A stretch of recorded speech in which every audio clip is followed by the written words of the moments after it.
Need about 21 more yards to have a shot. Plenty of time. Pass is picked. Intercepted by Washington. And the Redskins are going to ride that to win number 1. Sua Cravens, the rookie. Defensive coordinator Joe Barry was talking about Sua Cravens the other day and how they believe he's a real playmaker, and he's able to just kind of spin Shane Vereen. It looked like Shane Vereen was going to come underneath and make a play, and as they go to throw it, he's able to come underneath the throw, undercut it, lay out, and make a play on the ball. Cravens, the rookie, a second-round pick out of USC.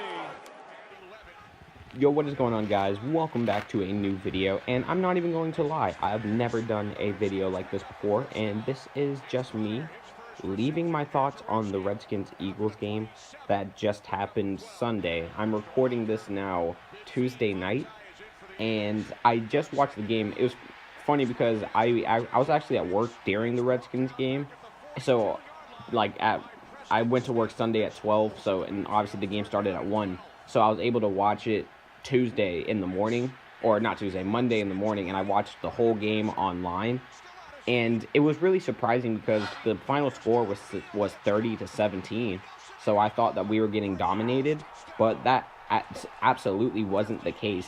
We were in this game, we were being very competitive, and even though Kirk was being shaky, to put it at the minimum, because some of his indecisiveness and his overthrows, oh man, his overthrows of Terrell Pryor were really killing us. So I have at least 10 notes here that I wrote down, and they are all in order. So just some of my notes here, I have that Kirk was being inaccurate. He missed a flat route to Ryan Grant early in the first quarter, and then when Preston Smith got his sack, Josh Norman dropped an interception when he was guarding Alshon Jeffrey earlier in that drive, and we all know that Josh Norman had plenty of dropped interceptions last season. He had at least 3 against AJ Green in the Cincinnati game, and then he was able to pad his stats a little bit when he got 2 against the Bears late in the season. But we know that Josh Norman, he needs to hold on to those interceptions. Kirk Cousins, he overthrew Jamison Crowder, and then one of our biggest plays, we got a 30-yard screen to Ryan Grant, and he got really good blocking by Trent Williams, who always does good blocking downfield. I remember I think it was the Eagles game in Week 15 when we played the Packers in the wild card game.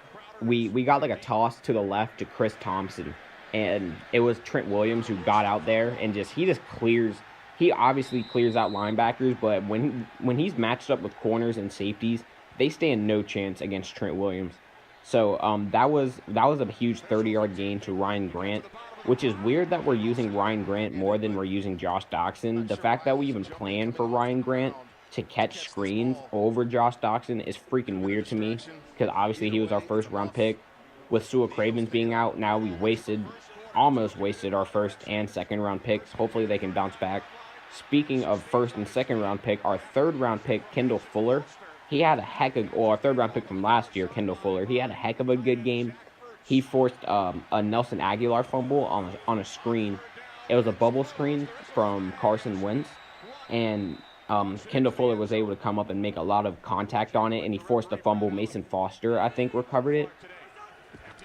And then Terrell Pryor had a drop in the end zone that would have got us a touchdown, and then that drive ended because Jordan Reed got a hold.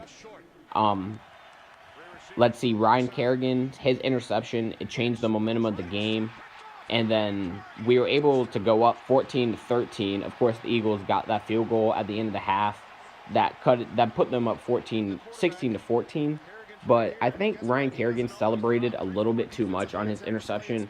It was like he had just imagined in his mind that he was never going to score again. Of course, he had that pick 6 of Matt Ryan a couple years ago.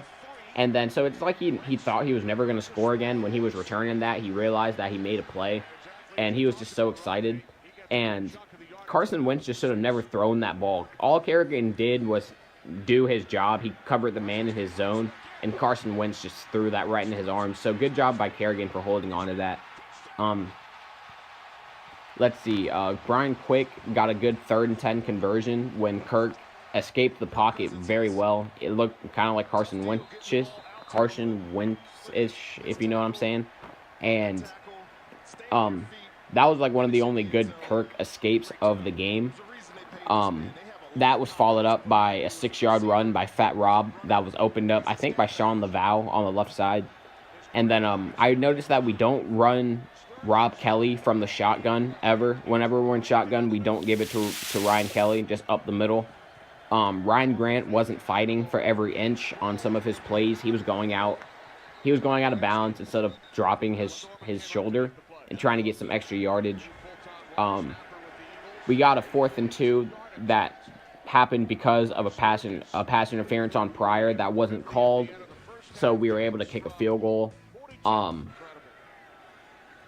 Let's see here. Looks like more Terrell Pryor drops at 6:34 in the 4th quarter with 6 minutes and 34 remaining. Terrell Pryor dropped a pass, and then Kirk made 2 bad passes that ended up being the interception that he threw in the red zone. He made an errant pass to Terrell Pryor, and then it was the next pass over Jamison Crowder's head. Breland looked like he had a hand injury, and he was kind of cramping it, and he gave a big 25-yard reception to Alshon Jeffrey on 2nd and 12 that got all the way down to our 29-yard line because he was playing way off because he looked like he was protecting his hand. And then Jordan Reed also looked like he might have had a hand injury. Not much left to say except for the sack that happened at the end. So pretty much my thoughts. I think we'll be okay. It will be very interesting. I do think we're going to be a 7-9 football team this season. We play the Rams, and these are the kind of games we're going to want to win. If we have any chance of making the playoffs, we're going to win some and lose some, but we're going to have to show that we can hold on and win football games. I always think of that stand we made against the Ravens last season when Preston Smith made a huge play at the end of the game. So we have to rally around Kirk Cousins. We have to get some consistency in our offense. And when we run the ball, we have to consistently get 3 yards. Getting 1-yard gains is a waste of a play, and it forces us to throw, and it makes us predictable. So the only way we're going to be successful is to make sure our running game is getting positive yardage every play, and we have to make sure we're taking advantage of turnovers. So those are my thoughts on the Redskins-Eagles game. We play St. Louis at 4:25 Eastern Time on Sunday. They smoked the Colts, but the Colts don't have much of a team. So again, the time's going to reset at 15. Score is going to go to 0-0. And come kickoff time, we've got to show up on Sunday. So HTTR, guys, for sure. Go Redskins. We're 0-1. We got to come back 1-1 against the Rams.